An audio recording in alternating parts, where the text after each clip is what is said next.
नमस्कार दोस्तों।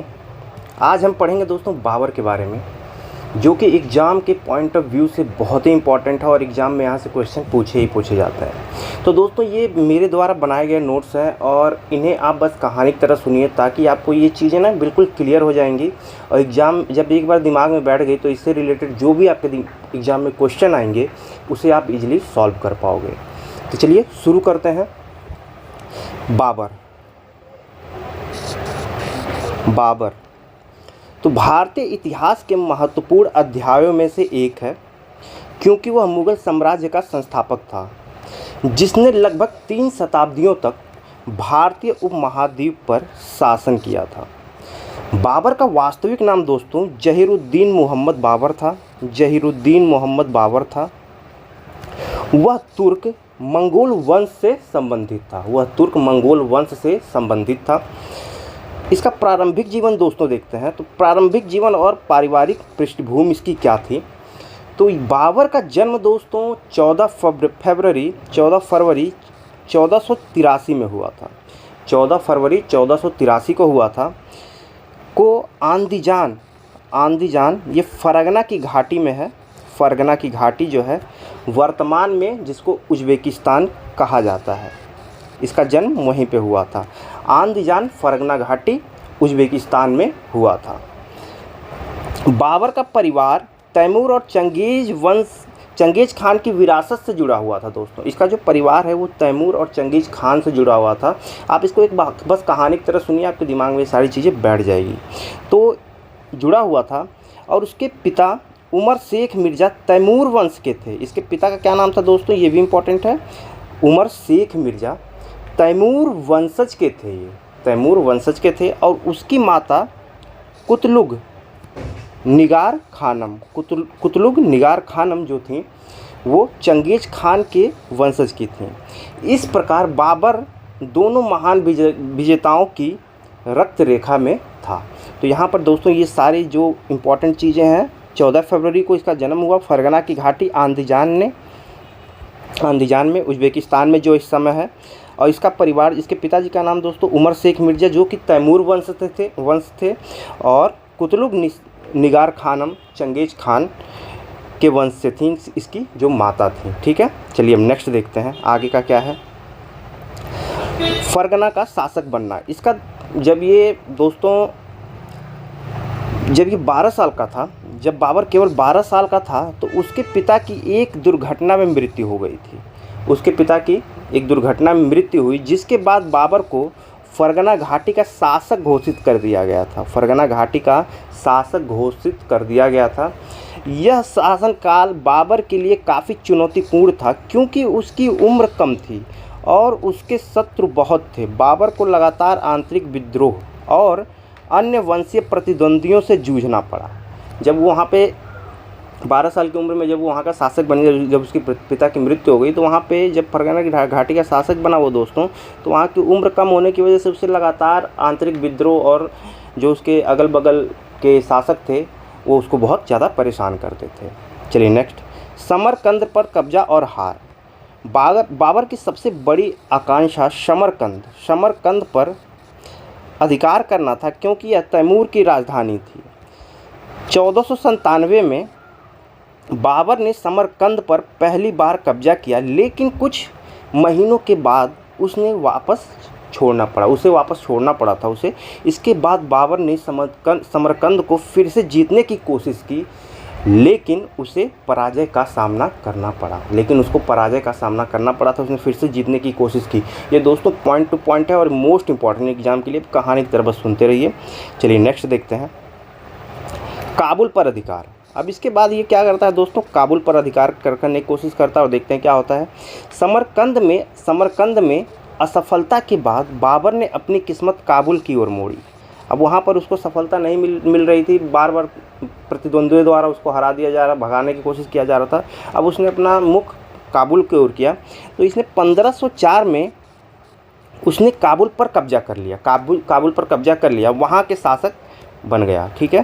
काबुल पर शासन के दौरान बाबर ने अपनी सेना प्रशासनिक क्षमताओं को मजबूत किया, अपनी सेना को बहुत ज़्यादा मजबूत किया उसने, और सेना को मजबूत करने के बाद उसने मध्य एशिया में कई अभियानों का नेतृत्व किया। उसने मध्य एशिया में कई अभियानों का नेतृत्व किया, लेकिन समरकंद को पुनः प्राप्त करने के उसके सभी प्रयास असफल रहे। सभी प्रयास असफल रहे थे उसके। चलिए नेक्स्ट देखते हैं। भारत पर नज़र, भारत पर उसकी नज़र आखिर कब पड़ी दोस्तों? बाबर को भारत में बड़ी संभावनाएं दिखी, क्योंकि वहाँ कई छोटे छोटे राज्य और कमज़ोर सुल्तान थे। उस समय भारत में दोस्तों बहुत ज़्यादा उथल पुथल थी, और एक दूसरे के प्रति लोगों में, जो भी शासक थे भारत में, सबके अंदर ईर्ष्या थी। तो 1590 से लेकर 1524 तक, 1519 से लेकर 1524 तक बाबर ने भारत पर कई छोटे अभियानों का नेतृत्व किया। इस दौरान भारत में लोदी वंश का शासन था। इस समय जब इसने छोटे छोटे अभियान शुरू किए तो उस समय लोदी वंश का भारत में शासन हुआ करता था दोस्तों, जिसमें सबसे प्रमुख शासक इब्राहिम लोदी था। जिसमें प्रमुख शासक जो वहाँ पे था वो इब्राहिम लोदी था। इब्राहिम लोदी के खिलाफ बाबर को दिल्ली में कुछ राजकुमारों और पंजाब के शासकों ने समर्थन दिया। इब्राहिम लोदी के खिलाफ उस समय पंजाब और दिल्ली के कुछ राजकुमारों ने उसका हाथ बटाया, मतलब उसको समर्थन दिया कि भाई आप आइए और आक्रमण कीजिए। तो यहाँ पर देखते हैं दोस्तों पानीपत की पहली लड़ाई। अब यहाँ पर समर्थन मिल गया उसको, बाबर को, तो उसने अब पानीपत पर, मतलब दिल्ली पर आक्रमण करने का सोचा। पानीपत की पहली लड़ाई हुई। ये बहुत ही इंपॉर्टेंट है दोस्तों, एग्जाम के पॉइंट ऑफ व्यू से पूछ लिया जाता है। भारत के इतिहास में बाबर की सबसे महत्वपूर्ण जीत इसको कहा जाता है दोस्तों, पानीपत की पहली लड़ाई को। ये कब लड़ी गई थी? 21 अप्रैल 1526 में।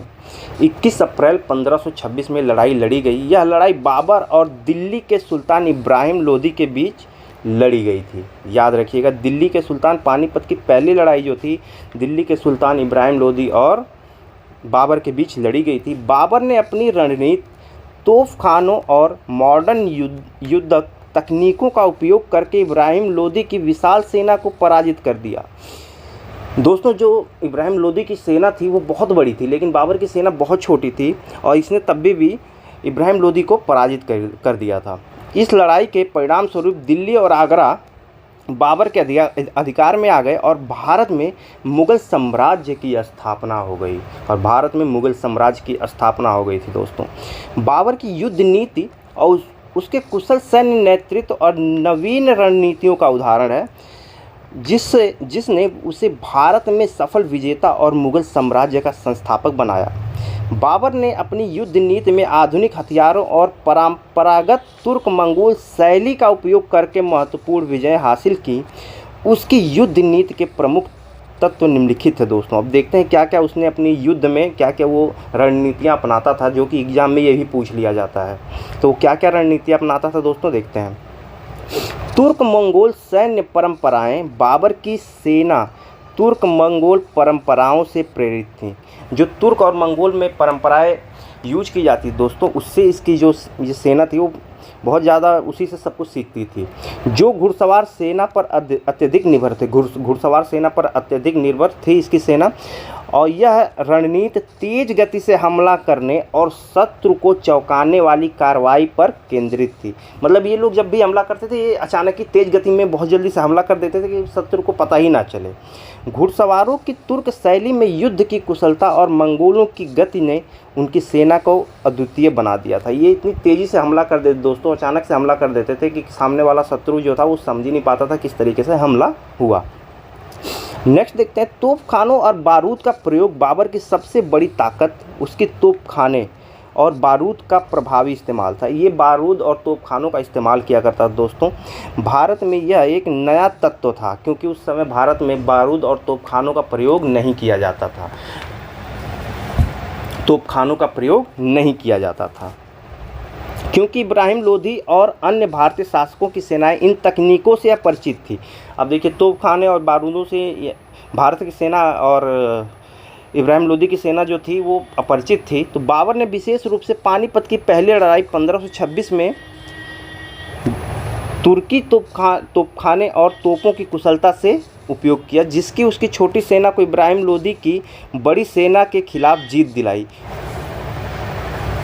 कहा जाता है 11,000 सैनिक लेके आया था और जिसकी तब भी वो उतनी बड़ी सेना को उसने हरा दिया था। ठीक है, नेतृत्व के बराबर तोपखाने विशेषज्ञ उस्ताद अली और इनका नाम पूछ लिया जाता है। तोपखानों के कौन थे वो नेतृत्व करता दोस्तों? उस्ताद अली और मुस्लिम गुलाम कासिम ने किया था। ठीक है, चलिए नेक्स्ट देखते हैं। तुलुगमा प्रणाली ये याद रखने वाली चीज़ है दोस्तों, एग्जाम में ये भी पूछा जाता है।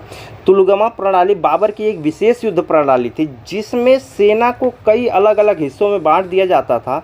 इसका उद्देश्य दुश्मन को चारों तरफ से घेरना था।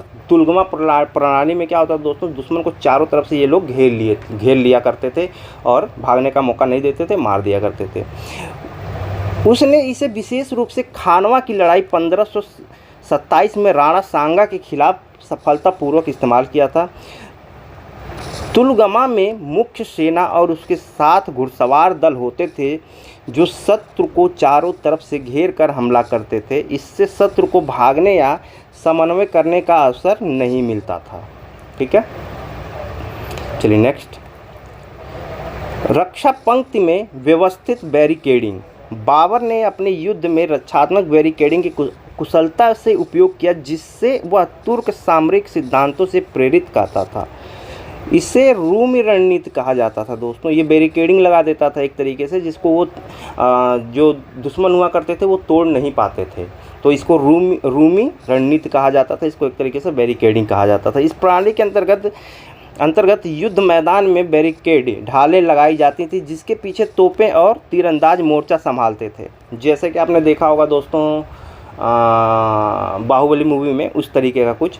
इसमें दुश्मन की अग्रिम पंक्तियों को तोपखाने और धनुर्धारियों की मार से कमज़ोर कर दिया जाता था। पानीपत की लड़ाई में इसका विशेष उपयोग किया गया था। ठीक है दोस्तों, अब चलिए पानीपत की लड़ाई के बाद दोस्तों इसका आता है नंबर राणा। इसने जो तकनीक अपनाई थी उसके आगे का देखते हैं। अब इसने राणा सांगा और खानवा की लड़ाई 1527 में लड़ी। वो 1526 में हुआ था पानीपत का, फिर 1527 में राणा सांगा के खिलाफ। पानीपत की जीत के बाद बाबर को मेवाड़ के राणा सांगा, मेवाड़ के थे राणा सांगा, अन्य भारतीय राजदूत शासकों से चुनौती मिली। खानवा की लड़ाई 16 मार्च 1527 में बाबर ने राणा सांगा को हराया। यह बाबर की दूसरी बड़ी जीत थी जिसने उसे भारत में स्थिर कर दिया। इस जीत के बाद बाबर ने खुद को गाजी काफिरों पर विजय प्राप्त करने वाला घोषित किया, अपने आप को गाजी घोषित कर दिया था दोस्तों। नेक्स्ट लड़ाई उसकी होती है दोस्तों चंदेरी और घाघरा की लड़ाई। 1528 में बाबर ने चंदेरी पर आक्रमण किया और वहां के राजपूत शासक मेदिनी राय को हरा दिया था। मेदिनी राय को हराया था दोस्तों चंदेरी और घाघरा के युद्ध में। इसके बाद 1529 में बाबर ने घाघरा की लड़ाई में अफगानों को पराजित किया था। 1528 में चंदेरी पर, फिर 1529 में घाघरा की लड़ाई अफगानों को पराजित किया। इस जीत ने भारत में बाबर की स्थिति को और मजबूत कर दिया था। बहुत ज़्यादा मजबूत हो चुका था वो अब तक बाबर। अब बाबर की शासन शैली क्या थी दोस्तों देखते हैं। बाबर ने अपने शासनकाल में मुगल साम्राज्य की नींव रखी। उसने तोपखाने और घुड़सवार सेना का कुशलतापूर्वक उपयोग किया। बाबर एक अच्छा सैन्य रणनीतिकार था, लेकिन वह संवेदनशील और कला प्रेमी शासक भी था। वो कला को प्रेम करता था। उसने अपने संस्मरण बाबरनामा, उसने जो अपनी बायोग्राफी बाबरनामा में अपनी जीवन की कहानियाँ, युद्ध अभियानों और राजनीतिक अनुभवों का वर्णन किया। यह पुस्तक एक साहित्यिक कृति मानी जाती है और उस समय के समाज और रणनीति का सजीव चित्रण है। अब इसका एक ये भी इम्पोर्टेंट बन जाता है इस दोस्तों, इसकी बायोग्राफी जो है बाबरनामा। हम नेक्स्ट देखते हैं बाबर की मृत्यु और उत्तराधिकार। बाबर का स्वास्थ्य खराब होता गया और 26 दिसंबर 1530 को उसकी मृत्यु हो गई। उसकी मृत्यु के बाद उसका सबसे बड़ा पुत्र हुमायूं उसका उत्तराधिकारी बना। बाबर को पहले आगरा में दफनाया गया था, ये पूछ लिया जाता है। पहले आगरा में दफनाया गया, लेकिन बाद में उसकी इच्छा अनुसार बाद में उसको काबुल में दफना दिया गया। तो ये मोस्ट इम्पॉर्टेंट कुछ पॉइंट्स है दोस्तों, और एग्ज़ाम के हिसाब से ये कहानी आप एक दो बार देखोगे तो आपको बहुत अच्छे से समझ में आ जाएगी। तो चलिए मिलते हैं इसके वन लाइनर क्वेश्चन से, जो कि एग्ज़ाम के पॉइंट ऑफ व्यू बहुत इंपॉर्टेंट है। तब तक के लिए धन्यवाद।